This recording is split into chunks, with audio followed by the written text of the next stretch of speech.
নামাজ পড়ছে একজন ব্যক্তি, সে আল্লাহর সাথে সরাসরি কথা বলছে, তার পাশে কথা বলা জায়েজ নেই।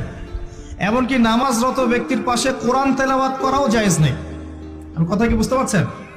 একজন ব্যক্তি নামাজে দাঁড়িয়েছে, আল্লাহর সাথে কথা বলছে, পাশে আপনি কোরআন তেলাওয়াত করতে পারবেন না জোরে জোরে। মনে মনে করতে হবে, করতে চাইলে মনে মনে করতে হবে। অনেক সময় মসজিদের ভিতরে দেখবেন নামাজ পড়া হচ্ছে, শোরগোল করছে। নবী সাল্লাল্লাহু আলাইহি ওয়াসাল্লাম বলেছিলেন, আখিরুজ জামানে, তিরমিজিতে আছে হাদিসটা, আখিরুজ জামানে ইসলামের নামটুকু থাকবে, ইসলামের প্রকৃত বিষয়গুলো থাকবে না। কোরআনের মাসহাফ থাকবে, যে মাসহাফ, কোরআনের মাসহাফটা থাকবে, এর শিক্ষাগুলো থাকবে না। মসজিদগুলো হবে চাকচিক্যময়, কিন্তু মসজিদ হবে হেদায়েত শূন্য। আর চতুর্থ লাইনটা আরো ভয়ঙ্কর।